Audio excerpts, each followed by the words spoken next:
My parents knew my husband was betraying me with my sister. They knew for months. And when they finally realized I was getting close to the truth, they didn't warn me. They protected her. I used to think the favoritism in my family lived only inside my head. My mother loved telling me that. Whenever I pointed out the difference between how she treated me and how she treated my younger sister, she'd smile that tight little smile mothers use when they think their daughter is being ridiculous. You've always been too sensitive. You read too much into things. Your sister just needs more attention. For years, I believed her. Or at least, I tried to. Because when you're told something often enough, eventually you start wondering whether your own memories are lying to you. But looking back now, the evidence was everywhere. My childhood was practically a courtroom exhibit. I was the older daughter. The responsible one. The one who got good grades, remembered birthdays, helped around the house, and learned early that asking for too much attention was apparently an inconvenience. When I brought home a report card filled with top marks, my mother barely looked up. That's what we expect from you. My sister could bring home an average grade and you'd think she'd won a scholarship. My parents would celebrate. They'd call relatives. They'd take pictures. My awards disappeared onto a shelf near the coat closet. My sister's finger paintings got framed and displayed in the living room. I remember standing there once, looking at one of those paintings in a little wooden frame. It wasn't even particularly good, but my mother had chosen the frame herself. And I remember thinking, what would I have to do to deserve a frame? That question followed me for years. I kept telling myself adulthood would fix it. Maybe once we were grown, my parents would finally see us as equals. Maybe someday we'd all sit around a table drinking coffee, and my mother would finally admit it. Maybe she'd say, "We pushed you harder because we always knew you were strong." That conversation never happened. Instead, I moved out as soon as I could afford it. I found a small apartment and a job as a scheduler at a dental clinic near downtown. The clinic was always freezing. It smelled like mint, disinfectant, and latex gloves. The front desk phones never stopped ringing. And one Monday morning, the entire computer system crashed. 40 appointments were suddenly backed up. Patients were complaining. My supervisor was practically vibrating with stress. That's when my future husband walked through the door. He was there to fix the computers. He crawled underneath my desk, traced a cable, smacked his head against a drawer, and immediately swore. Then he apologized for swearing. Then he looked at the ridiculous tooth posters covering the walls and said something about them giving him nightmares. I laughed. A real laugh. Not the polite little one I had perfected around my family. We talked so long my supervisor had to knock twice on the counter. The phones. Right. The phones. He came back the following week. And somehow, he remembered my name. He even remembered the coffee order I'd complained about during our first conversation. That shouldn't have mattered. But it did. Because for once, someone seemed to notice me. Not the responsible daughter. Not the older sister. Not the reliable one. Me. We started dating. Eventually, we moved into a tiny apartment above a bakery. Every morning smelled like fresh bread. Every evening smelled like whatever we'd forgotten to clean. A few years later, we got married in a community hall. Folding chairs. String lights. A playlist my best friend had thrown together at the last minute. It wasn't glamorous. But when my husband looked at me that day, I felt like the center of someone's world. For the first time in my life, I wasn't the understudy. I was the lead. And for a while, that was enough. We had been married about 5 years when everything collapsed. Before that, our life was almost boring. And I mean that as a compliment. Rent. Groceries. Takeout on Fridays. Arguments about whether we really needed another bookshelf. Him leaving cabinet doors open. Me complaining about it. Normal life. Meanwhile, My sister remained the center of my parents' universe. Everything she did became an announcement. She renewed her car registration? Amazing. She cooked dinner without burning it? Miraculous. She sneezed? My mother probably wanted to organize a fundraiser. When I got promoted to office manager, I expected my mother to be proud. Instead, she asked me when I was going to give her a grandchild. My entire career had apparently just been a waiting room. My husband noticed. Whenever my mother made another comment about me being the serious one, he'd quietly squeeze my knee under the table. On the drive home, he'd say, "You know none of that is about you, right?" I'd nod, because intellectually, I knew he was right, but emotionally, it still hurt. Then came the dinner that changed everything. My sister was pregnant. My parents threw a huge celebration. My mother practically screamed when she announced the pregnancy. My father kept telling everyone he was finally going to be a grandfather. I remember thinking how strange that sounded. He already had me. But apparently this was different. My husband and I arrived carrying a tray of stuffed mushrooms. The house was warm and crowded. Pot roast, rosemary, loud conversations overlapping from every room. My sister sat in the middle of it all, one hand resting protectively over her stomach. My mother hovered around her. Water, pillows, blankets. Are you comfortable? Do you need anything? Are you sure you're eating enough? I watched it happen from across the room. The same woman who had spent my childhood telling me not to make a fuss was now treating my sister like fragile royalty. Still, I tried to be happy for her. I really did. Then someone made a joke. One of my aunts laughed and said my sister had always had a gift for getting men to do whatever she wanted. Everyone laughed. Everyone except me. Because I noticed something. My sister looked at her husband. Then she looked at mine. It lasted maybe half a second. A tiny glance. Nothing more. But my stomach tightened. I told myself I was imagining it. Old wounds. Paranoia. Nothing. After dinner, I went to the bathroom. On the way back, I passed the kitchen. That's when I heard my parents whispering. I wasn't trying to listen. But then I heard one word. Secret. My feet stopped. My mother's voice was low and sharp. We can never let her find out. My heart began beating harder. My father said something about a mistake. Then my sister's name. Then, months ago. I stood completely still. My mother continued. It was one lapse in judgment. She regrets it. My father answered, what matters is the baby is healthy and her marriage survives. My fingers went cold. Marriage. Baby. Secret. Months ago. My brain started connecting pieces I didn't want connected. At first, I assumed my sister had cheated on her own husband. That was terrible enough. Then another thought appeared. A much worse one. There was only one man whose involvement would turn this secret into a catastrophe. My husband. I immediately rejected it. No, absolutely not. That was impossible. I walked back into the living room pretending nothing had happened. My husband put his arm around me. Everything okay? Just tired. He smiled. I smiled back. And the entire drive home, I stared out the passenger window while one question repeated inside my head. Could he have done this? That night, I lay beside him in the dark. He was breathing slowly. Normally, that sound comforted me. That night, it sounded foreign. I stared at the ceiling.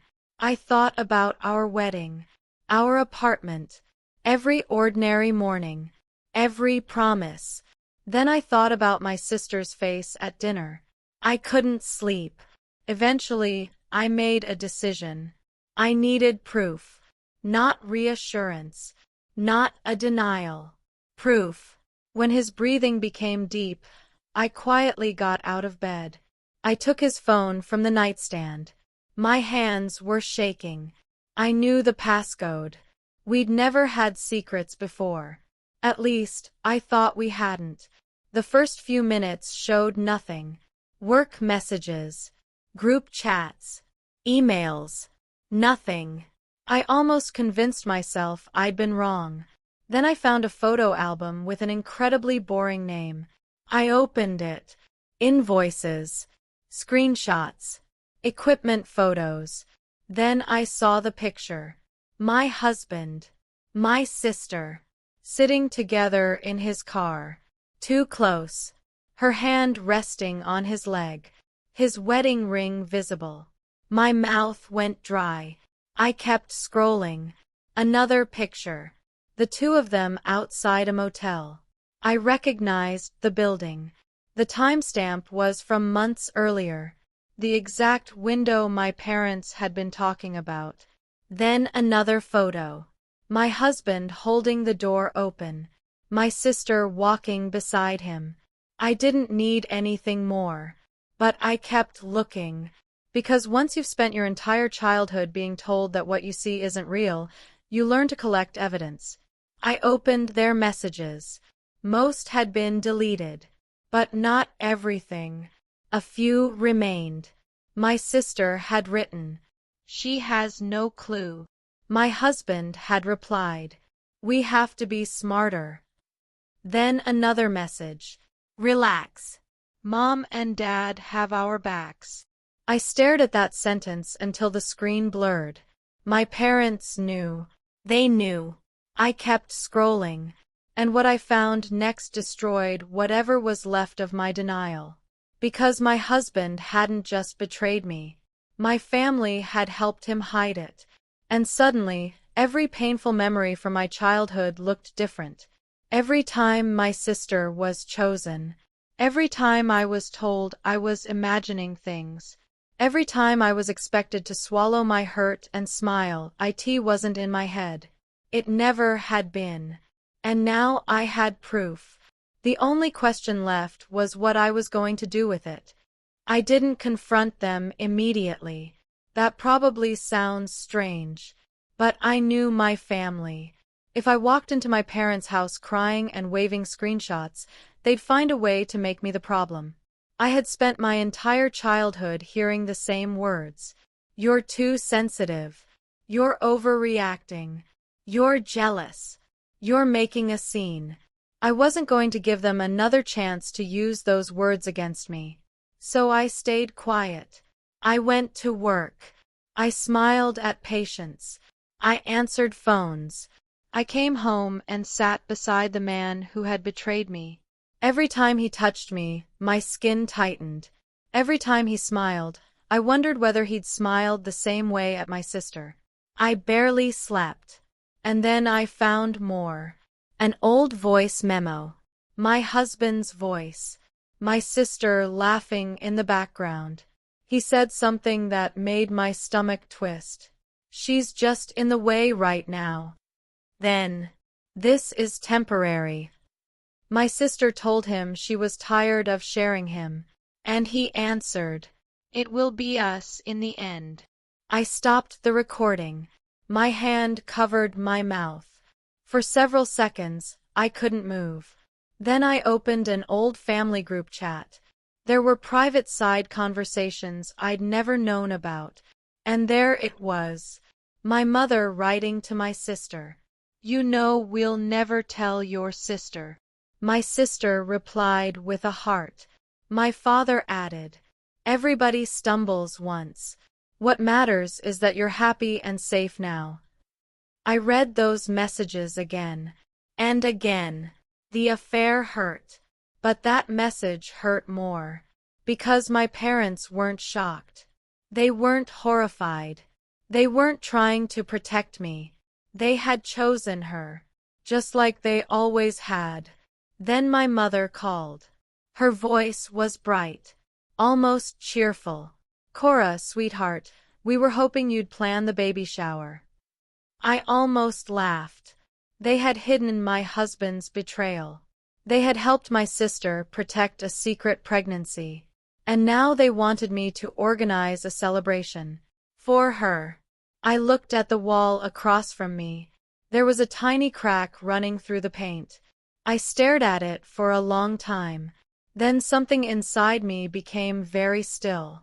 Sure, I said. My mother immediately started talking about decorations, colors, guest lists, food. She thanked me for being so dependable. That word, dependable. It had followed me my whole life.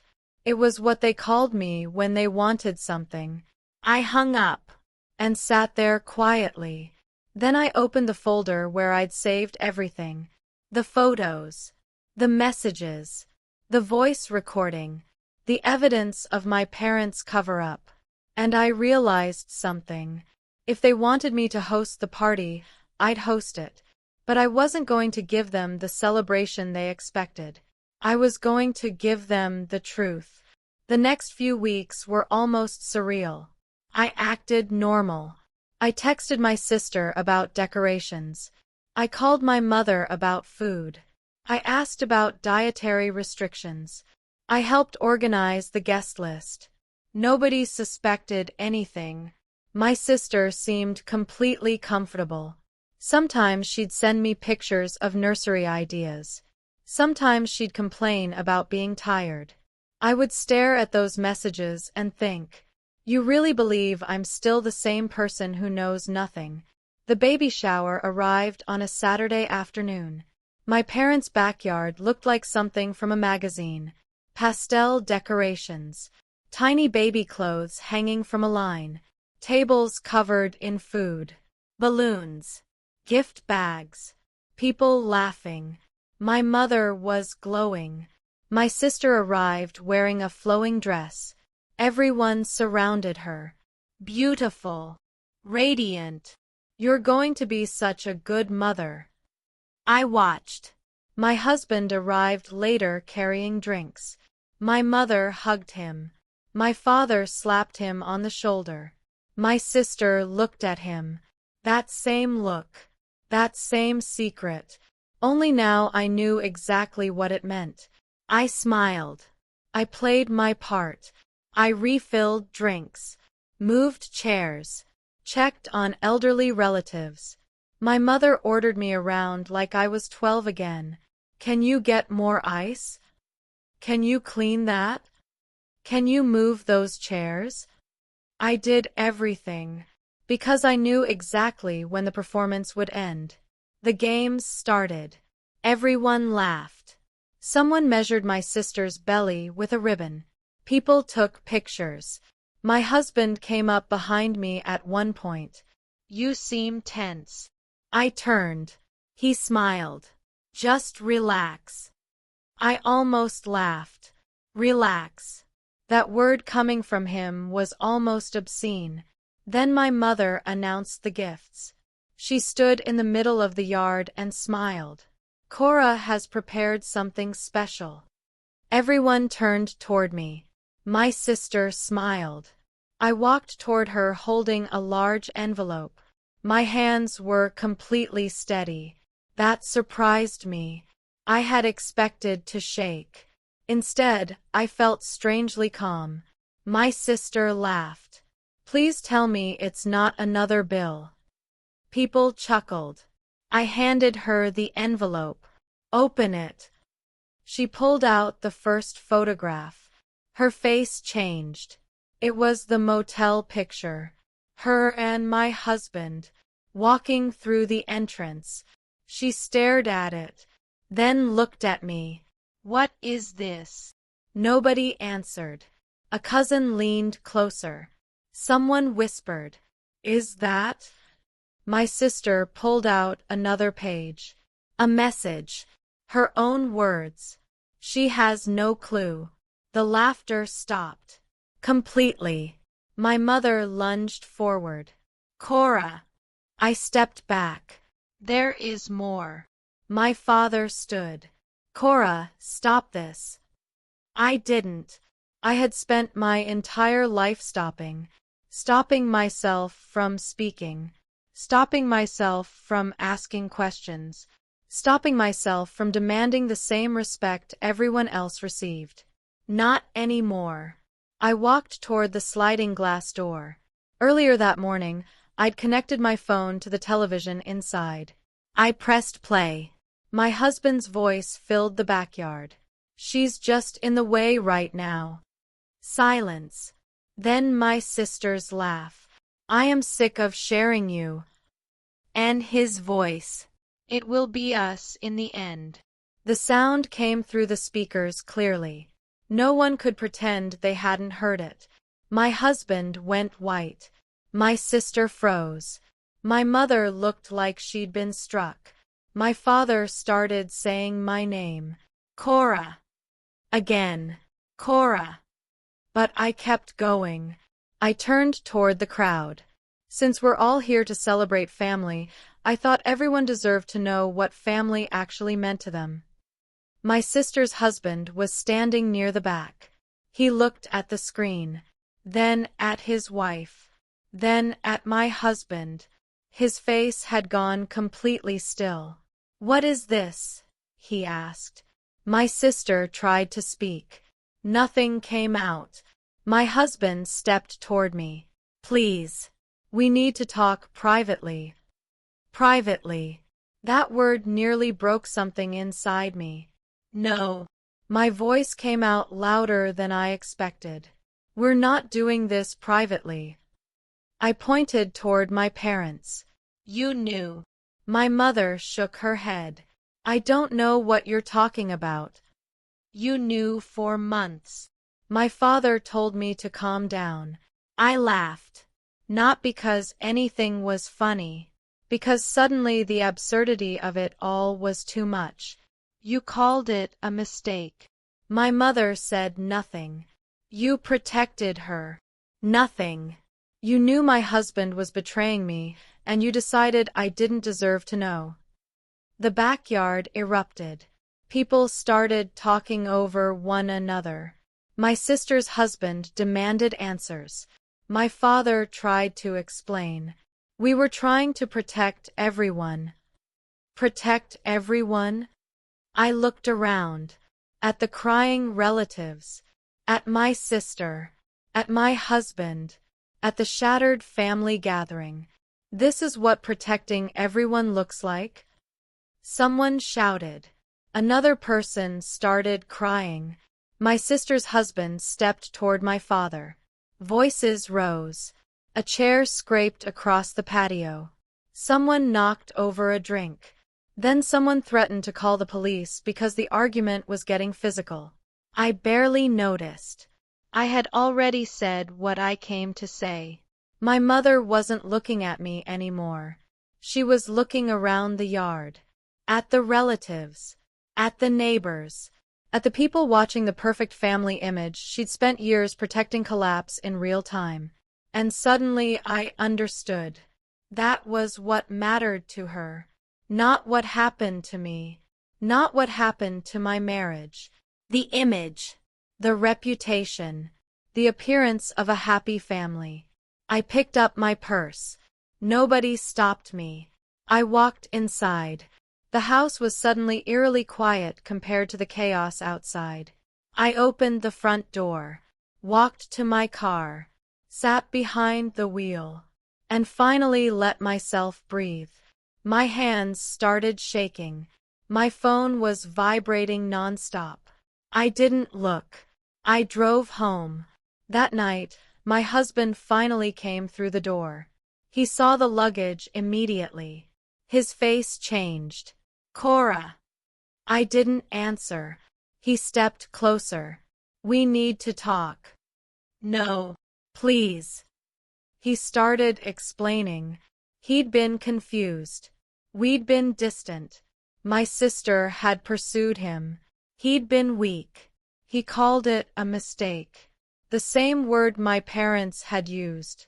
Then he said something that made me realize just how little he understood. "I still love you." I stared at him. 5 years. 5 years of marriage.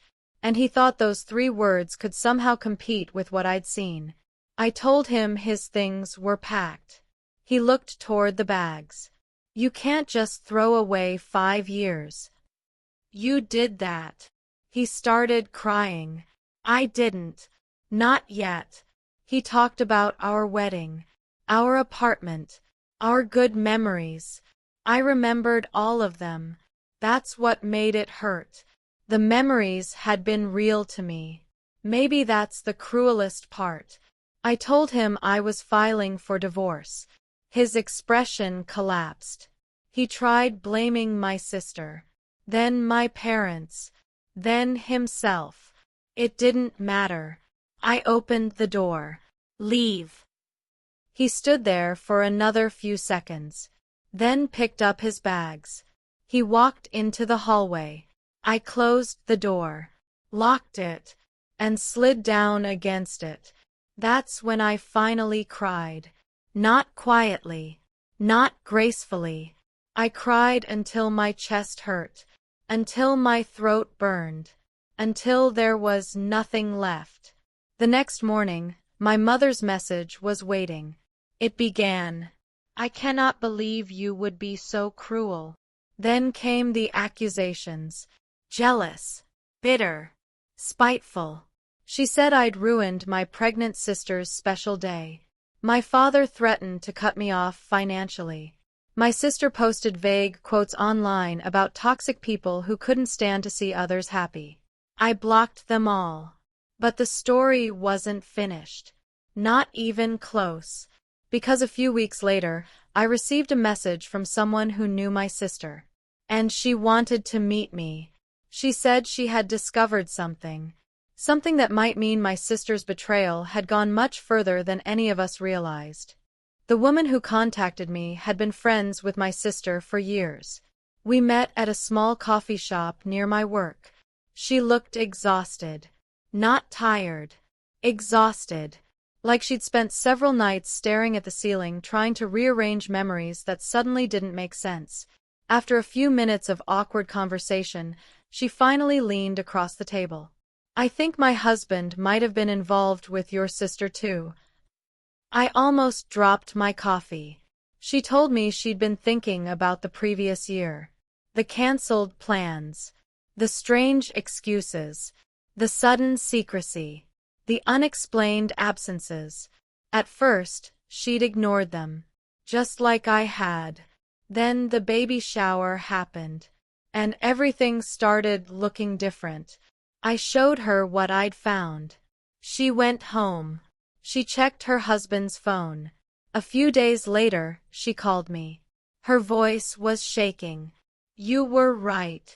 My sister hadn't only been involved with my husband. There had been another man. Her friend's husband." The timelines overlapped. Messages. Meetings. Secrets. More lies. It was as if my sister had been living an entirely separate life behind everyone's backs. Her friend's marriage collapsed too. Her husband tried the same excuses my ex had used. Confusion. Pressure. Mistakes. None of it mattered. The damage was already done. Then my own divorce began. And somehow, the legal process felt almost painfully ordinary compared to everything else. Meetings. Documents. Bank statements. Lawyers. Arguments about money. My ex tried to claim he had contributed more financially. My lawyer calmly produced the records. The numbers didn't support his story. Eventually, we divided everything. There were no children between us.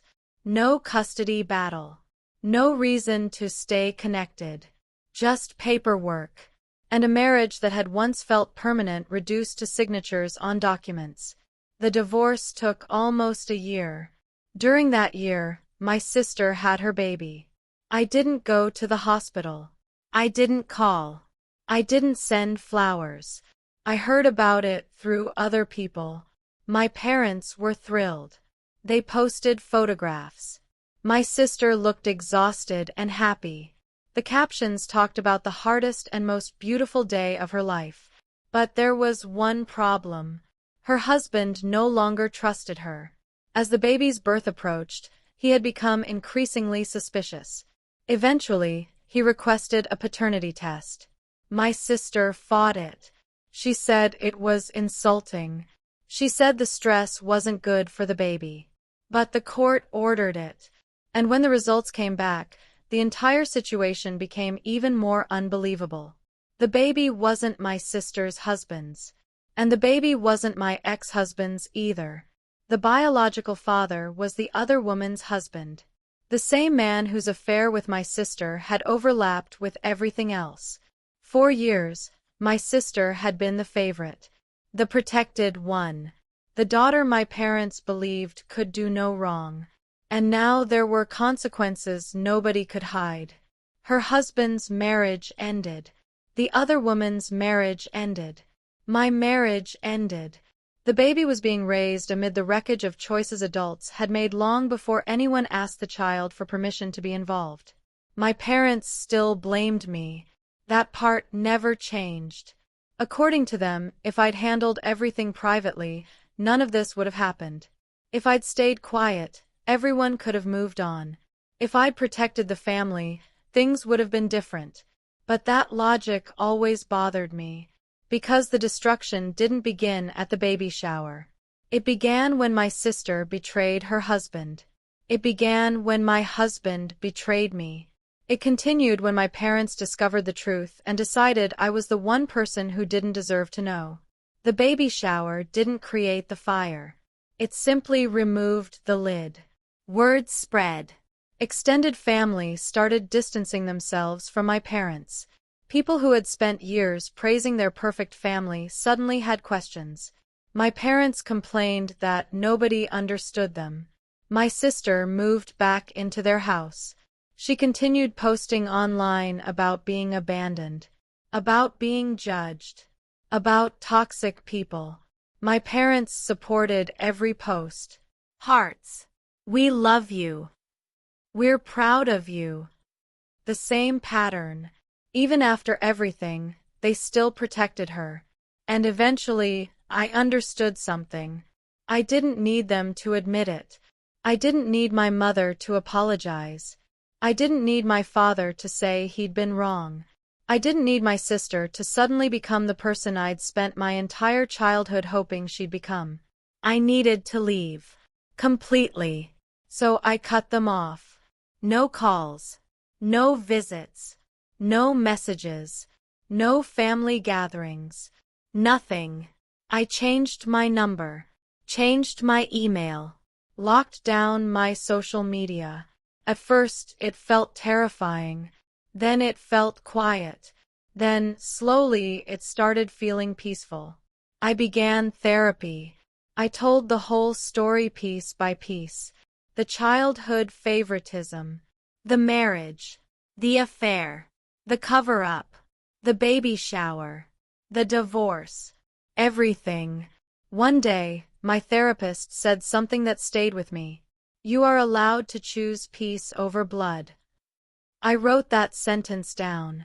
I carried it with me, because I'd spent my entire life believing family meant enduring anything, even humiliation, even neglect, even betrayal. But blood doesn't give people permission to hurt you forever. Therapy didn't magically fix me. Some days were still awful. I had to admit uncomfortable things, like how much of my self-worth had been tied to earning my parents' approval. How often I'd accepted less than I deserved because some part of me still believed I had to prove I was worth choosing. And how easily I'd ignored warning signs in my marriage because being loved had once felt so precious that I was terrified of losing it.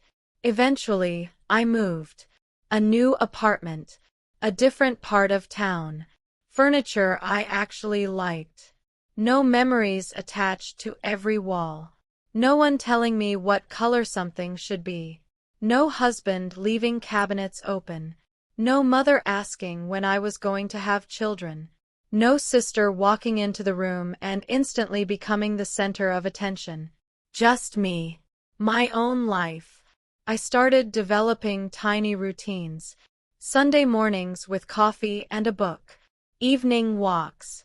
Long phone calls with friends. Dinner cooked exactly how I liked it.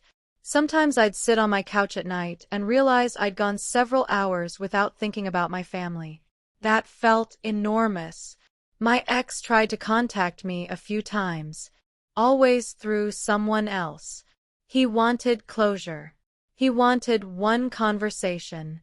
I refused. There was nothing he could say that would change what happened. Closure wasn't going to come from him. It had to come from me. I stayed in touch with the woman whose marriage had also collapsed because of my sister. We understood each other in a strange way. Not because our stories were identical, but because we'd both experienced the same kind of betrayal. We'd both learned what it felt like to discover that the people closest to us had been living versions of reality we were never allowed to see. Every few months, we'd meet for coffee. Sometimes we'd talk about the past. Sometimes we'd deliberately talk about anything else. And little by little, the story became less important. Not because it wasn't terrible, because it stopped being the center of my life. Sometimes I still think about the girl I used to be. The little girl sitting on the floor listening to my parents praise my sister. The girl staring at framed artwork and wondering why her own achievements disappeared into closets. The girl who thought being perfect would eventually make someone choose her. I wish I could go back. I wish I could sit beside her. I wish I could tell her. You didn't imagine it. You weren't too sensitive. You weren't jealous. You weren't difficult. You weren't the problem. And nothing you could have done would have made those people love you the way you needed. That isn't because you weren't worthy. It's because they were never willing to give you what you deserved. I still think about the baby shower sometimes. People probably still talk about it. Some probably think I went too far. Maybe I did. I have replayed it more times than I can count. I have wondered whether there was a quieter way, a gentler way, a private confrontation, a different moment. But every time I imagine confronting them privately, I remember my childhood. I remember being told I was dramatic. I remember being told I misunderstood. I remember watching my parents protect my sister. And I know exactly what would have happened. They would have closed ranks. They would have called me emotional. They would have asked me to forgive. They would have protected her again. The baby shower wasn't just revenge. It was the first time I refused to disappear so everyone else could stay comfortable. For the first time in my life, I didn't shrink. I didn't apologize. I didn't clean up someone else's mess. I stood in the middle of the room and told the truth. And then I walked away. That's the part one keep coming back to. Not the shouting. Not the photographs. Not my husband's face. Not my mother's anger. The walking away. Because my entire childhood had taught me to stay. Stay. Smile. Forgive. Be useful. Be understanding. Be the bigger person. But sometimes being the bigger person just means becoming the person everyone expects to absorb the damage. I don't do that anymore. When people ask about my family now, I usually keep it simple. We're not close. Sometimes they leave it there. If they don't, and they genuinely want to know, I take a breath. Then I tell them the story. Not because I need sympathy. Not because I want revenge. But because saying it out loud reminds me that I didn't imagine any of it. It happened. All of it. The favoritism. The betrayal. The lies. The cover-up. The divorce. The fallout. And eventually, the freedom. I spent decades believing my sister was the person my parents had chosen. I spent years thinking that meant something was wrong with me. Now I understand something different. Their choice was never a measurement of my worth. It was a reflection of who they were. And once I stopped trying to earn a place in a family that had already decided where I belonged, I finally had room to build something of my own. My apartment is quiet now. Sometimes almost too quiet. But I like it. I can sit on my couch without wondering who's angry. I can make dinner without being compared to anyone. I can wake up without feeling like I need to prove myself. No one is measuring me. No one is waiting for me to fail. No one is asking me to clean up a mess I didn't make. For the first time, I am not the responsible daughter. Not the forgotten sister. Not the wife whose husband chose someone else. Not the woman who spent her whole life waiting for someone to finally pick her. I'm just me,